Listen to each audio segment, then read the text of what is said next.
In studio, I have Transport Minister Martin Pakula and Opposition Transport Spokesman Terry Mulder. Gentlemen, welcome to Stateline. To you first, Mr Pakula, what's your reaction to that story? Does it shock you? And would you have your children go on the transport system at night? Well, look, my children are very young. They're 8 and 5. But of course, look, any incidents of that type on the public transport network, whether it's at night or any other time, is not what we want to see, and it's not welcome. And of course, the incident at McKinnon earlier this year was one that I think horrified a lot of people, but it's not typical of what happens on the transport network every night or any night. We've had an Auditor General's report this year that says that in fact crime is down on the public transport system and has been coming down through the life of the government. And we've got a multifaceted approach to dealing with crime, with perceptions of safety and with service for customers. Are you saying the system is safe on trains at night? What I'm saying is that there's always incidents, whether it's on public transport, at pubs or elsewhere, but you've got to have an approach that doesn't just mean one size fits all. It's not just about putting armed guards on platforms at night. It's about more police, it's about more station staff, it's about our CCTV control centre, it's about two-way audio between the platform and the control room. So there are a range of things you can do to deal with it. Do you feel safe on a train at night? Yeah, look, I travel on the train at night quite regularly and I feel safe, but I understand that for different people their experience is different. Terry Mulder, your solution is more than 900 armed PSOs at railway stations. Do they need to carry guns? Well, if they're going to be confronted with people who are going to commit acts of violence, then they do. Remember, these are Victorian police officers. They go through the police academy, they are trained through the academy, particularly in relation to the area that they're going to patrol and work in, and they will be armed. 9,500 incidents of crime on the public transport network 2007-2008. Rapes, sexual assaults, bashings, arson, drug offences, you name it. It is not safe out there, and it's just not an issue of the safety factor. We're also losing, I should say, an awful lot of patronage because people will not travel at night. I always put it this way: if you had a daughter travelling at night and she stepped out at a station, say like McKinnon, would you feel safe with staff locked behind closed doors, or would you feel safe with her being greeted by two armed Victoria Police Protective Service officers to take her to the car park? That's the solution that we're offering, and that's the only solution that will work on the public transport network at night. Well, can I address that? First of all, Terry says they're police officers, they're PSOs.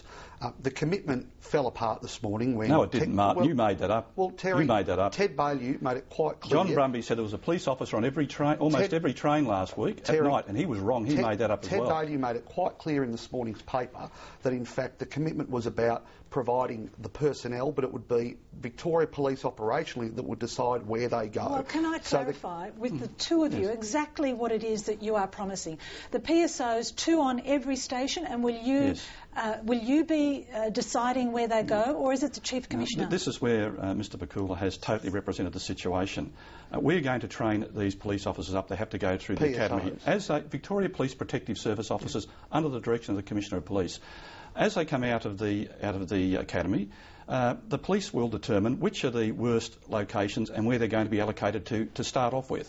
As they're rolled out, and that's indicative of what's going to happen. Until we get to the 940, then there'll be no need to allocate where they're going to go. That is what he was saying, and Mr Pakula has totally misrepresented it, just like your Premier did last week. Well, it's not what he said. Is it true? It's not what he said. Is there a uniformed policeman or a plainclothes policeman on every train station, or every train, I should say, at night? That is wrong, and your Premier made it up. You want to talk me down because you don't want the facts to come out. You can give the facts. Your leader was asked a direct question about stations that have very low patronage, and the question was in that context, would you have people on those stations? Mr Pakula, what is the Labor government going to promise?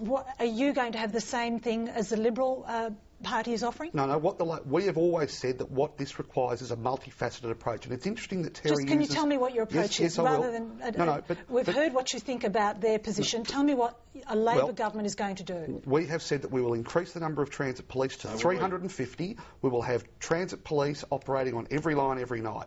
Every line, but not every train? No, because, or every station? Every line, every night. I thought the Commissioner made those decisions, not you. Every line, Mr Mulder, every line, every night. They're increasing to 350. There are 15 lines. 350 transit police operating on every line, every night.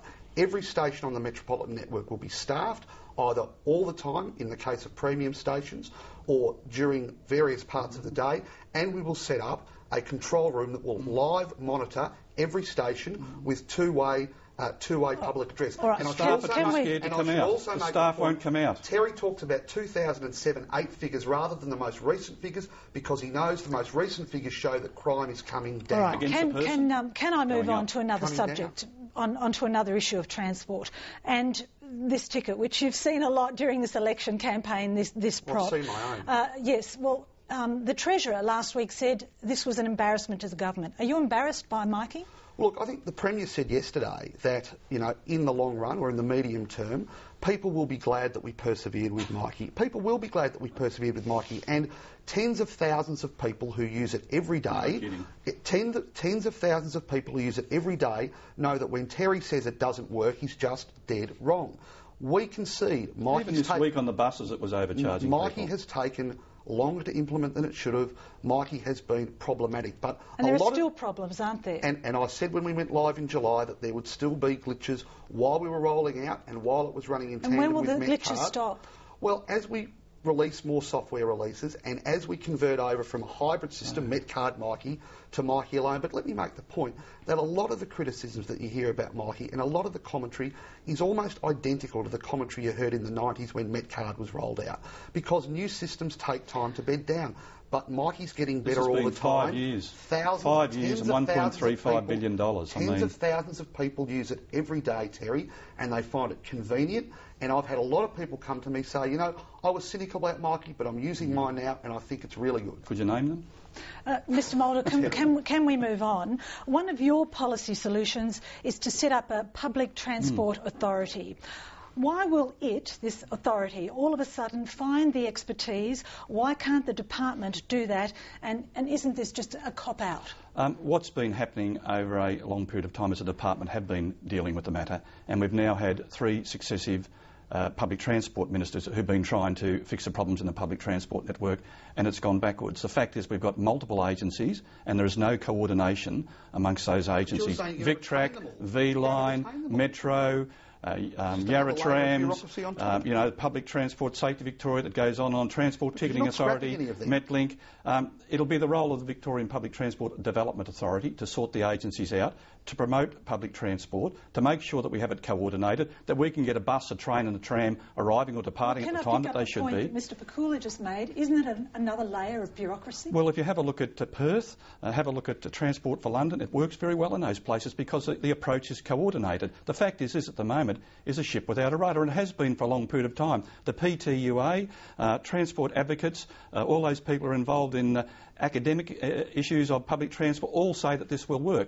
The only ones who are saying it won't work, the only ones who are saying that it won't work is the Minister and the Government today. Even the Greens are saying it'll work. Your running partners. It is a fact that bus, train and tram services are not coordinated. That's a problem, isn't it, Mr. No, well, the Pakula? fact is we've got the Director of Public Transport already has authority under the Transport Integration Act for all of these things. The Director of Public Transport has the authority and, in fact, works in a coordinating role across the operators, across Yarra Trams, the buses and Metro to make sure that there is coordination. Well, the Director of Public Transport has an agency, as you know, Terry.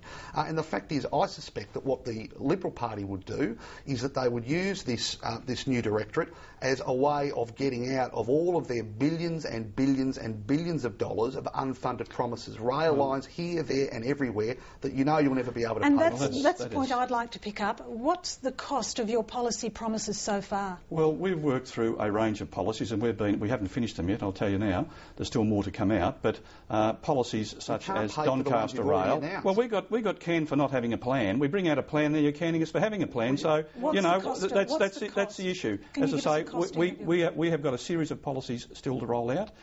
They will all go to an independent organisation next week, fully costed. They'll be fully costed, and we are the only ones who are doing it. You have still got policies out there that you're not going to submit to Treasury. We said the Auditor General, and the government said no. All of our policies. The government said no. Your transport plan is worth $38 billion.